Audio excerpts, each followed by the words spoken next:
Buenos días a todos y bienvenidos los que venís por primera vez. Ya sabéis que estéis en vuestra casa. Y vamos a abrir la primera carta de la epístola San Juan.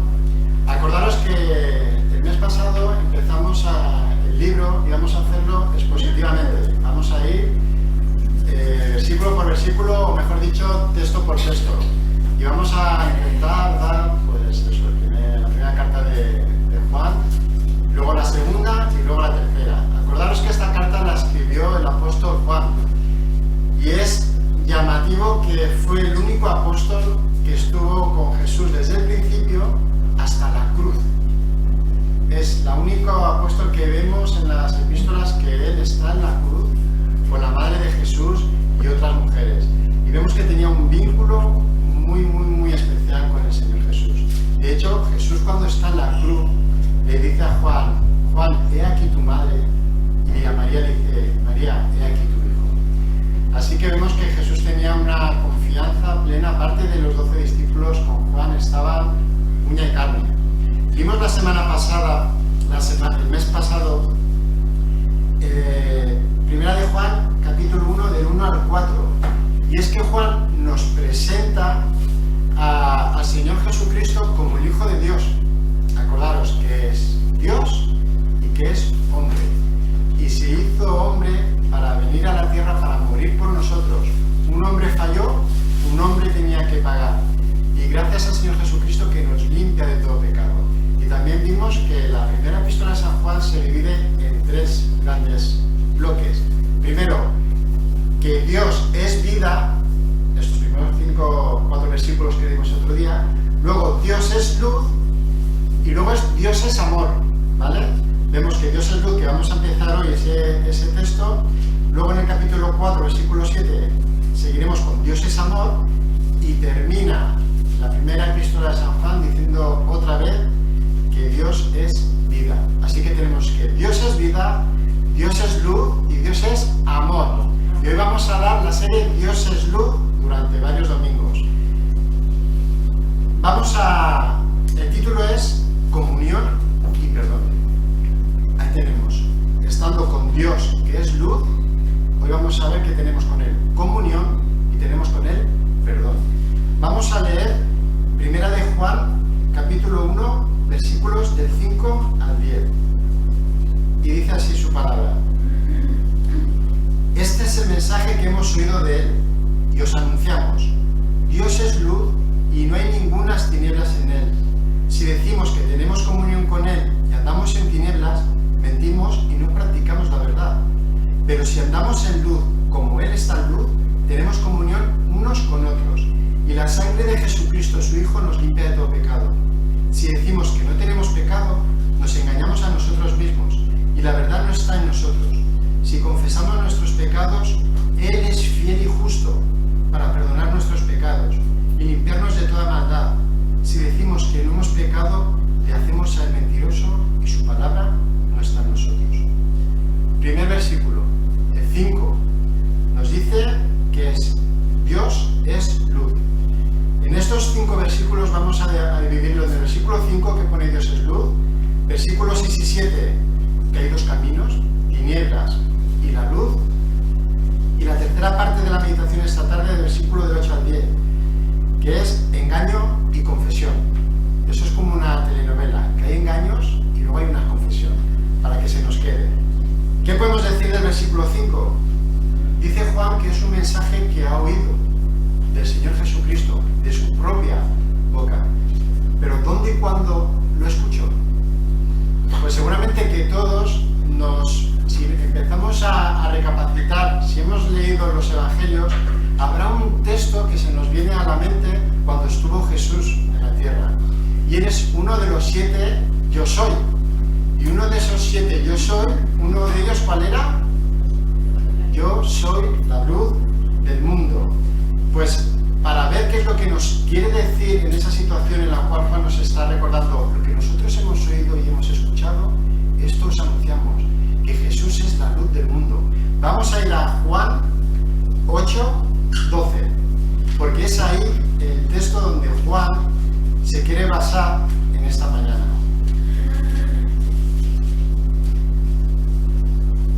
Juan 8:12 dice así: otra vez Jesús les habló diciendo: yo soy la luz del mundo. El que me sigue no andará en tinieblas, sino que tendrá la luz de la vida. Pero mirad, no solamente aquí aparece que Jesús es la luz del mundo. En Juan 12:35 nos dice la palabra, Juan 12:35, dice: entonces Jesús les dijo: aún por un poco está la luz entre vosotros. Andad entre tanto que tenéis luz, para que no sorprendan las tinieblas, porque el que anda en tinieblas no sabe a dónde va. Y en este mismo capítulo, versículo 46, sigue diciendo Jesús: yo, la luz, he venido al mundo para que todo aquel que cree en mí no permanezca en tinieblas. Pero el texto que más llamó la atención a Juan, este yo soy la luz del mundo, está dicho en un contexto que él seguramente se acordaría toda su vida. Porque el Señor Jesús, cuando se presenta delante de los fariseos, nos está diciendo, nos dice que estaba en el templo de Jerusalén, y dice: yo soy la luz del mundo. Estas palabras las dijo un día después que terminó la fiesta de los tabernáculos. Y era una fiesta en Israel que hoy en día todavía se hace, en los cuales ellos se acuerdan de los 40 años que estuvieron ellos peregrinando por el desierto. Dura 8 días. Y lo más llamativo es que ellos salen de sus casas y montan unas tiendas de campaña. Y hoy en día, hace poco, me acuerdo que se veían cómo iban poniendo con ramas de palmeras, haciendo sus cabañas fuera de la casa o incluso en los balcones. Y para ellos era una fiesta importante, porque se acordaban del tiempo que pasaron por el desierto. Y había 2 días especiales, era el primer día y el octavo. ¿Por qué eran tan especiales esos días?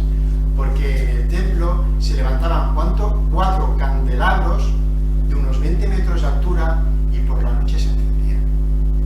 Si tú estás en cualquier sitio de Jerusalén, si tú estabas en los montes, imaginaros todo a oscuras y ves esos candelabros con esa luz de 20 metros, mirad, eso era algo sorprendente. Ir al templo y ver eso marcaba. Eso es como hoy en día ir a la Torre Eiffel y ver que está todo apagado y de repente, en punto, se encienden las luces. Eso es para hacer una foto. Y todo el mundo se sorprendía. Y Jesús sabía que eso llamaba mucho la atención. Pero al día siguiente, cuando había terminado la fiesta y ya estaban todos tan tranquilos, Él se levanta y dice: yo soy la luz del mundo. Y esto tenía mucha importancia para los judíos, porque en esos 40 años en los cuales ellos habían peregrinado por el desierto, ¿qué es lo que les acompañaba al pueblo? Una columna de fuego. Por eso representaban el día del tabernáculo, el primero y el octavo. El primero, cuando empezó esa columna de fuego acompañando por el desierto, en este caso 7 días que conmemoraban, y terminaba con el último porque era cuando entraron a la tierra prometida. Nos está diciendo el Señor Jesús que Él es el que guía al pueblo, que Él realmente es la luz desde el principio hasta el final, y que Él es el guía que va a llevar a la tierra prometida. Él, Jesús, está diciendo que es la presencia visible de Dios. Y esto Juan ya lo había dicho en la primera epístola, cuando el mes pasado lo vimos, que está diciendo que era la palabra de vida, que Él es el verbo, que Él se ha encarnado.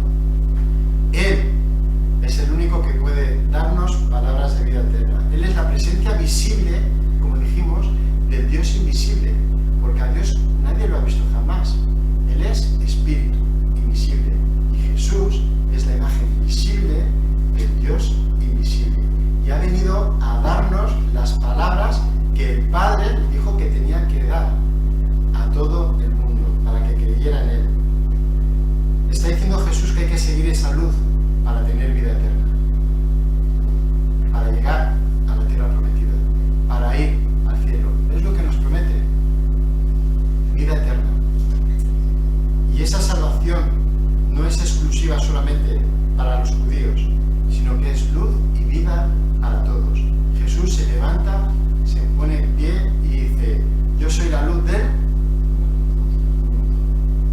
Y es que el Señor Jesús no vino a dar salvación a un pueblo específico, sino que ya desde antes, desde Abraham, le está diciendo que en tu simiente iban a ser que benditas todas las naciones de la tierra. Pero fue progresiva esta revelación, porque había mucha gente ya por todo el mundo, y poco a poco se iba dando a conocer el Evangelio. Cuando esto lo escuchasen los escribas en el templo de Jerusalén, al día siguiente de la fiesta, decir yo soy la luz del mundo, tendrían que haber pensado como nosotros, que nos hemos acordado de este texto. Ellos enseguida tendrían que haber pensado: anda, pues el profeta Isaías dijo algo de esto. Vamos a Isaías 42. Isaías 42, versículos 6 y 7.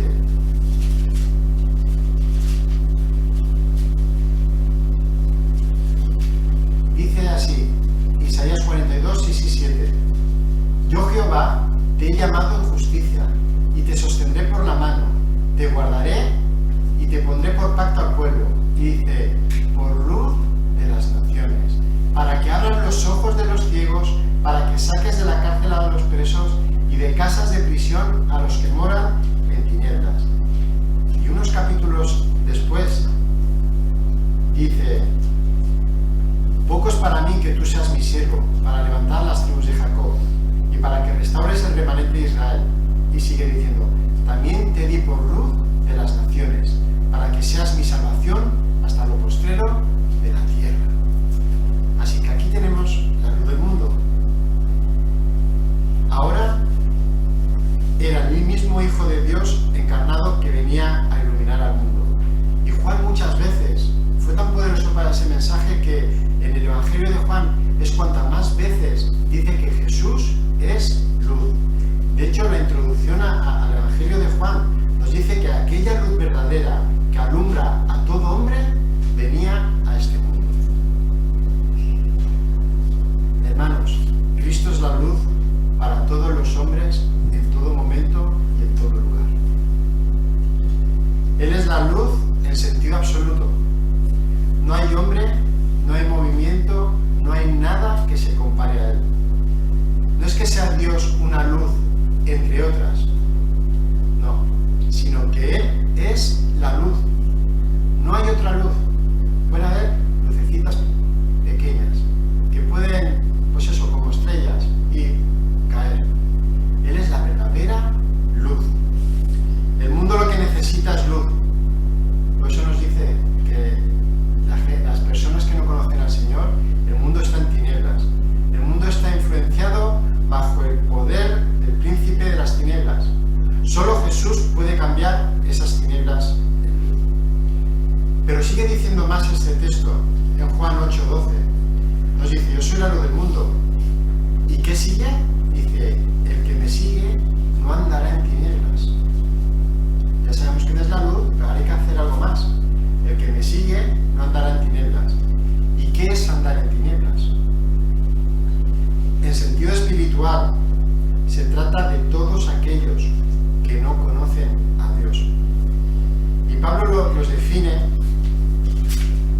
de esta manera: esto pues digo y requiero en el Señor, que ya no andéis como los otros gentiles que andan en tinieblas, en la vanidad de su mente, teniendo el entendimiento entenebrecido, ajenos de la vida por la ignorancia que en ellos hay, por la dureza de sus corazones. Los que andan en tinieblas son personas que tienen el conocimiento apartado de Él. No quieren saber nada de Dios.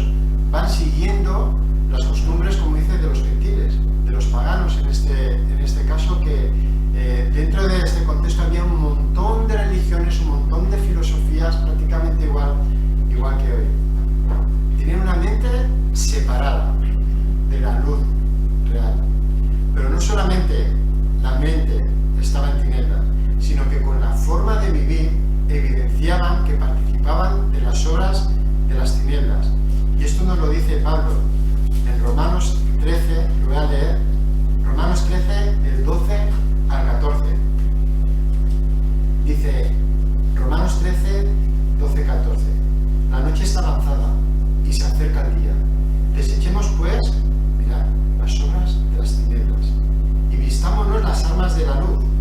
andemos como de día, honestamente, no en glotonerías ni borracheras, no en lujurias y lascivias, no en contiendas ni envidias, sino vestidos del Señor Jesucristo y no proveáis para los deseos de la carne. Así que no solamente se trata de separarnos mentalmente, sino también con la actitud. Eso es lo que está diciendo. Los que rehúsan andar en luz acabarán, como dice Mateo 8:12, acabarán al final en tinieblas. Así que el que sigue a Jesús no anda en tinieblas. Pero sigue diciendo más, Mateo 8:12. ¿Cómo termina la frase? Mateo 8:12, el que me sigue no andará en tinieblas, sino que tendrá la luz de la vida. Y un detalle muy importante es que esta luz no solamente comunica iluminación externa, sino que se convierte en una posesión interna, la cual ilumina nuestro espíritu, la cual nos da luz, la cual, como dice, nos da vida. Esta luz internamente nos da vida. Y aquí aparecen otra vez los dos conceptos, vida y luz, con la intención de decirnos que el que tiene la luz tiene la vida. Hermanos, cuando nos dicen que somos la luz del mundo, es que nosotros podemos y debemos alumbrar a otras personas para que tengan vida. Es verdad que eso solamente lo va a poder hacer el Espíritu de Dios, pero nosotros somos instrumentos que el Señor nos ha puesto. Como Él dijo, yo soy la luz del mundo, para que todo el mundo conozca que hay salvación, que hay vida. Entonces, ahora volvemos a primera de Juan 1.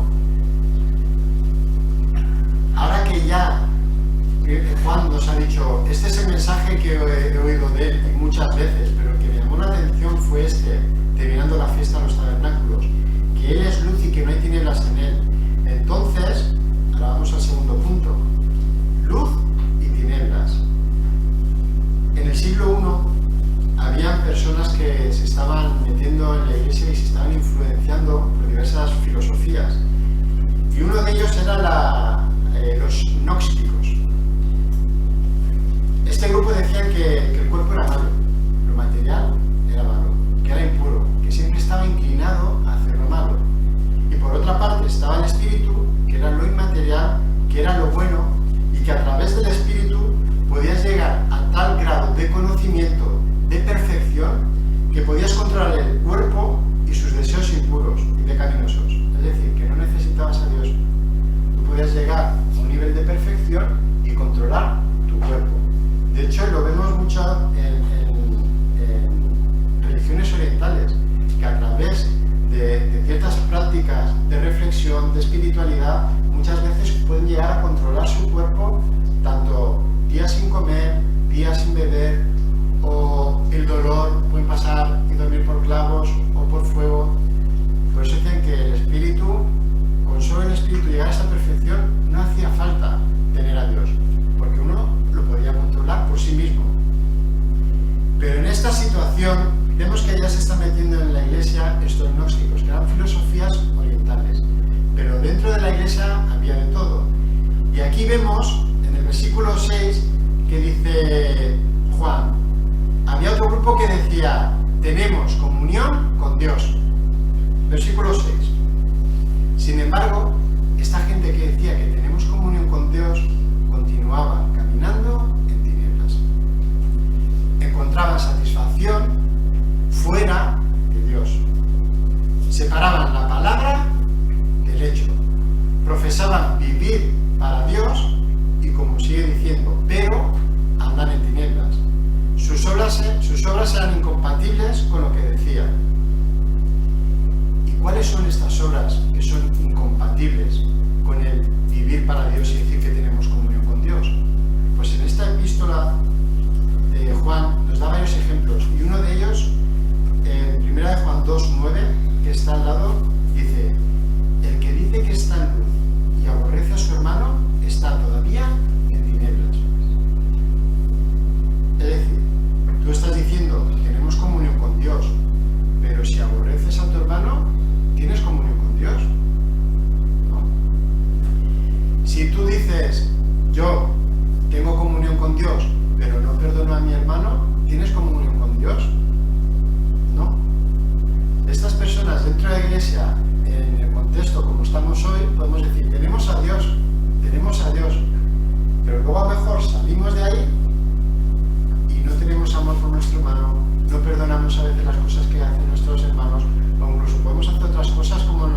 andando en tinieblas. Porque una cosa es decir y otra cosa es hacer. No es el que dice Señor, Señor entrará en el reino de los cielos, sino el hacedor de palabra. Entonces, estas palabras de Juan no se las está diciendo a los de afuera, porque Juan se está incluyendo en este versículo. Se los dice y se incluye. Se los está diciendo al pueblo de Dios, se lo está diciendo a la iglesia. Si decimos que somos pueblo de Dios, pero continuamos viviendo en pecado, sigue diciendo el versículo 6, mentimos y no practicamos la verdad. Es decir, no vivimos conforme a la voluntad de Dios. Y si mentimos, no solo con nuestra boca, eso contamina el alma y estamos desobedeciendo a Dios. Estamos, como he dicho antes, mintiéndonos a nosotros mismos y mintiendo a los demás. Porque los demás a lo mejor uno no sabemos lo que se puede hacer después de que salimos aquí, pero estamos mintiendo a Dios que lo ve todo, porque Él es la luz. Pero el versículo 7 dice que cuando realmente tenemos comunión, no como los de antes que decimos que sí tenemos comunión, pero hacemos. Dice que cuando tenemos comunión con Dios, experimentamos la gracia de Dios. Tener comunión con Dios es vivir ante su sagrada presencia constantemente. Los miércoles estamos dando a un personaje Calvino, que fue un reformador importante y que nos da una visión del Evangelio más amplia que la que tenían hasta entonces en la Edad Media. Y una de sus frases preferidas era coram Deo, en latín, que significa vivir toda la vida en la presencia de Dios, bajo la autoridad de Dios y para la gloria de Dios. Lo repito, vivir toda la vida en la presencia de Dios, bajo la autoridad de Dios y para la gloria de Dios. Así es como Calvino se levantaba y su vida era vivir constantemente bajo la mirada de la presencia de Dios. Eso sí que es decir, tengo comunión con Dios. Y como sé que Él está aquí y me mira y sabe lo que estoy haciendo, voy a vivir conforme a la voluntad de Dios. Y no voy a mentir, porque Él nos conoce, porque quiero agradar a mi Padre. Vivir en la presencia de Dios. Y como nos dice en este texto, es andar en luz delante de Él. Y este andar es algo continuo, es un caminar, es una acción. Y una de las evidencias, nos dice este versículo 7, una de las evidencias es que tenemos comunión, que tenemos relación con nuestro prójimo. Versículo 7, tenemos comunión unos con otros. Es decir, un deseo ferviente de tener comunión con la iglesia, con el prójimo. Puede que no nos veamos entre semana, que los miércoles tengamos trabajos, tengamos estudios, exámenes, vivamos lejos, pueden pasar 20.000 cosas, pero esta comunión con mis hermanos y con Dios, nos damos cuenta que es nuestro deseo juntarnos. Somos iglesia, somos un cuerpo, porque ¿qué ocurre? Nos lo va a decir el versículo 7. ¿Qué ocurre cuando hay esta comunión entre los hermanos? Versículo 7, el que termina el versículo 7 dice que la sangre de su Hijo Jesucristo nos limpia de todo pecado. ¿Pero en qué sentido? Porque es verdad que el Señor Jesucristo nos limpia cuando vamos delante de Él y pedimos perdón. ¿En qué sentido esta comunión de nuestros hermanos todos juntos? Jesús nos limpia y nos presenta a sí mismo delante del Padre como una iglesia radiante, sin mancha, pura, inmaculada. Nos presenta delante de Él como si fuera de un domingo que me voy a casa de mi suegra o de mi madre a comer. Nos presenta, cuando nos presentamos a los novios, aquí está, radiante. Y el Padre se goza de ver a la novia de nuestro Señor Jesucristo. Estamos ante Dios como si nunca hubiéramos pecado. El Hijo nos limpia. Después de haber caído, tenemos que ir corriendo buscando a Él, buscando su perdón, porque por medio de su muerte Él nos expía los pecados, nos quita los pecados, nos quita la culpa. ¿Para qué? Para que podamos tener una comunión con Dios. Y de eso se trata la comunión. A lo cual llegamos a la tercera parte. A esta tercera parte que os he dicho que es como una mini novela, engaño y confesiones. Es del versículo 8 al versículo 10. Dice el versículo 8, si decimos que no tenemos pecado, y aquí entran los agnósticos. Era este grupo en la iglesia, y Juan está escuchando a esta gente decir que no tenemos pecado dentro de la iglesia, que nosotros no tenemos pecado, porque decían que habían llegado a la meta, a la perfección. Personas que a veces se ven que espiritualmente están superior por encima a los demás, que lo pueden ver por encima de sus hombros. Se creían que eran perfectos, pero Juan los escucha y escribe algo en el cual él también se incluye. Todo aquel que no sienta orar la quinta petición del Padre Nuestro se engaña a sí mismo. La quinta petición del Padre Nuestro es: perdona nuestras deudas.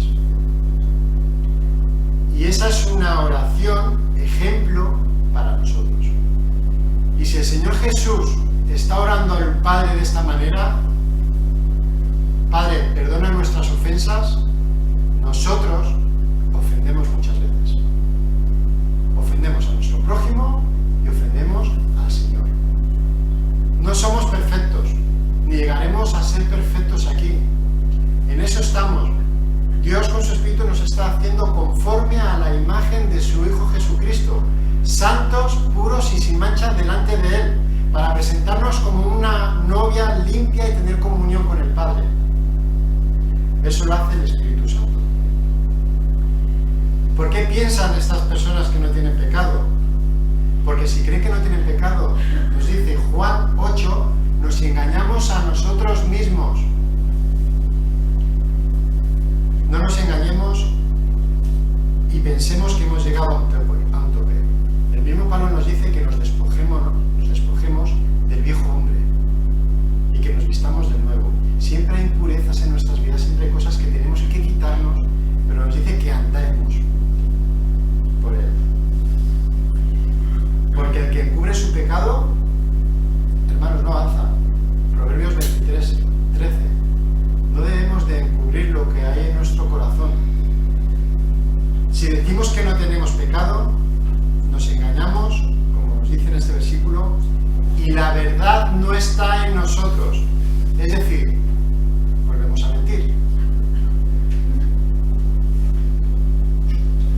Romanos 12:3. El apóstol Pablo nos dice así: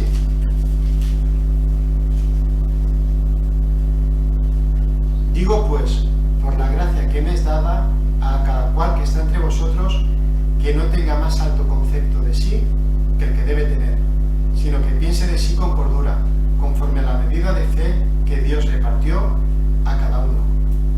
No debemos de tener más alto concepto de nosotros mismos que el que tenemos que tener.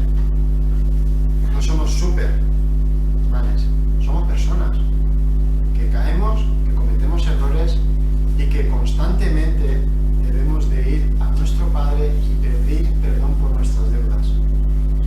Así que, para el engaño que muchas veces podemos tener en nuestra vida, el versículo 9 es la solución. Es uno de los versículos que probablemente más conocidos del Nuevo Testamento. Y aquí viene la confesión. Podemos engañarnos a nosotros y pensar que somos súper y que a veces podemos hacer las cosas bien. Pero como nos dice, todos los días hay que ir a confesar. Y eso es lo que nos dice Pablo. Versículo 9. Si confesamos nuestros pecados, Él es fiel y justo para perdonarnos nuestros pecados y limpiarnos de toda maldad.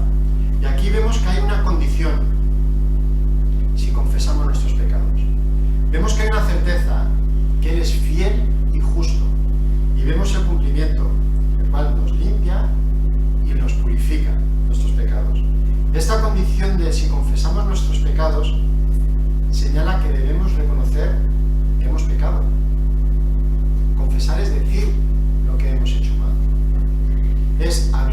corazón honestamente, enfrentarnos al pecado sin ocultarlo. No podemos justificar el pecado que nosotros hacemos, no podemos defenderlo, no podemos decir, es que las circunstancias, no, los pecadores somos nosotros. Nuestra vida constantemente depende de un hilo, podemos caer en cualquier momento, pero todo está en nosotros. Las circunstancias siempre van a estar ahí y no podemos echar la culpa ni al vecino, ni al trabajo, ni al supervisor, ni a mi marido, ni al chiquillo, ni a la escuela. Abramos nuestro corazón y decir, Señor, soy pecador. Yo he pecado. Confesamos nuestros pecados y nos arrepentimos para que nuestras vidas sean renovadas. Arrepentimiento diario y confesión continua de nuestros, ¿qué dice? ¿Pecado o pecados? Pecados, porque nos está diciendo la magnitud que tienen nuestras transgresiones. No es un pecado, son pecados, constantemente, no uno, muchos. Pero tenemos una certeza en este versículo, nos dice que Él es fiel y justo. Dios es fiel a sus promesas. Yo normalmente cuando intento ir a la nevera y me he dejado algo para comer y voy y abro la nevera y veo que no está y preguntas en casa, ¿quién ha sido? ¿Y sabéis quién ha sido? Muy bien, nadie. No sé qué pasa, nadie ha sido. O que terminan de beber la botella de agua y ¿quién la llena? Nadie. Pues estas cosas son las que a veces uno empieza y vas allá a ver quién confiesa. ¿Y sabes quién confiesa? Nadie. No confiesa nadie. Nadie ha hecho nunca nada. Pero cuando alguien me confiesa y me dice, papá, ¿ha sido yo? Digo, madre mía, pues ahora te voy a explicar lo que tienes que hacer. Pero ¿sabéis qué? Que Dios no es así. Cuando nosotros confesamos nuestros pecados, ni dice que Él es fiel y justo, y Dios no nos regaña, Dios no nos rechaza, Dios no se impacienta, porque no puede faltar a su palabra.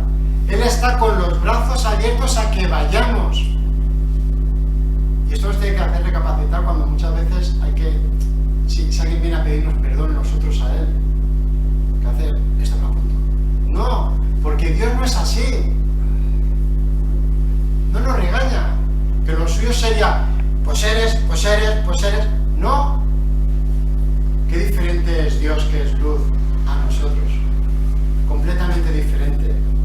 Él es fiel a sus promesas, hechas a su pueblo. La iglesia somos nosotros.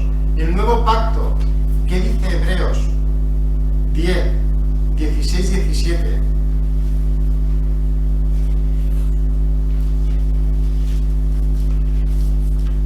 Hebreos 10, 16, 17. Dice así: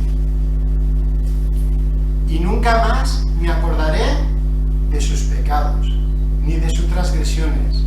Dice, pues donde hay remisión de estos, no hay más ofrenda. Versículo 16 y 17. Este es el pacto que haré con ellos. Después de aquellos días, dice el Señor, pondré mis leyes en sus corazones y en sus mentes las escribiré. Añade, y nunca más me acordaré de sus pecados y de sus transgresiones. Que no se acuerda. Que nuestro Padre no se acuerda de lo que hemos hecho. Resetea. Y tenemos un cumplimiento. ¿Qué es lo que cumple?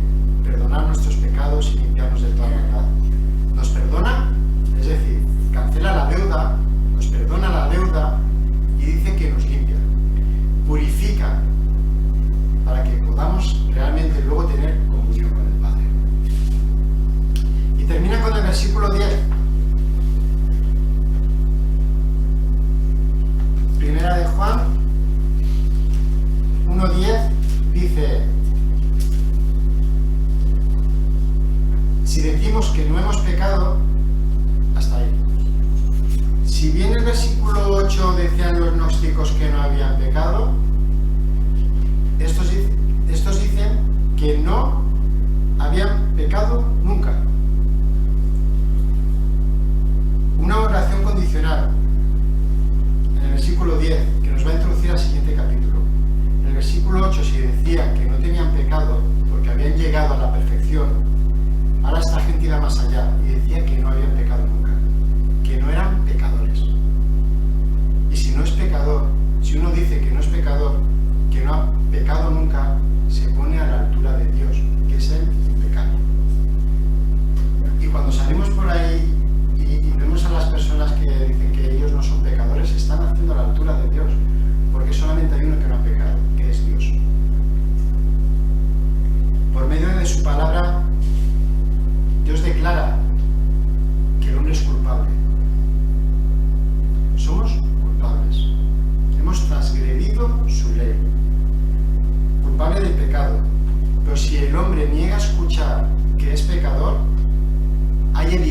iglesia, si salimos de ahí para afuera y de ahí para adentro, hay evidencias de que somos pecadores, que las cosas no las hacemos bien, que vamos en contra de Él.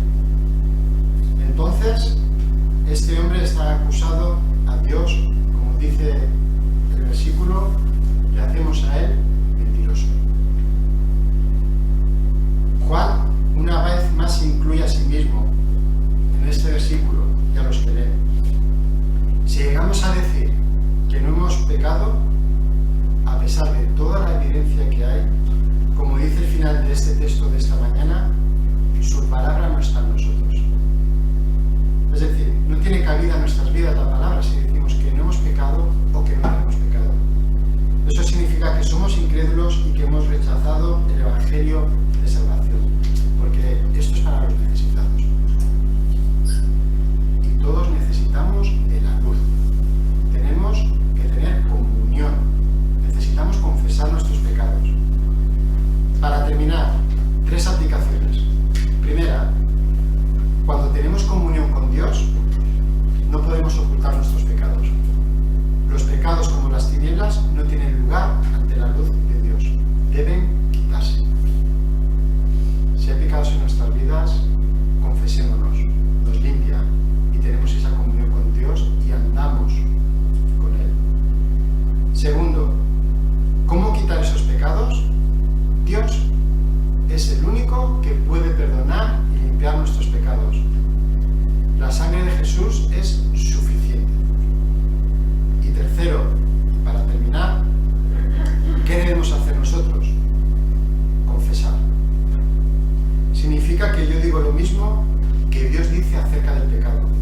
No sé si os acordáis, hay un texto que vemos a un publicano que se queda en el atrio del templo y empieza a orar al Señor y dice: yo reconozco mi pecado. Y oró diciendo: Dios, ten misericordia de mí, el pecador. Se pone en el mismo lado de Dios y reconoce que Él es pecador. Y eso es lo que tenemos que hacer nosotros, reconocer que somos pecadores y confesarlo. Cuando Dios y el hombre dicen lo mismo acerca del pecado, la sangre de Cristo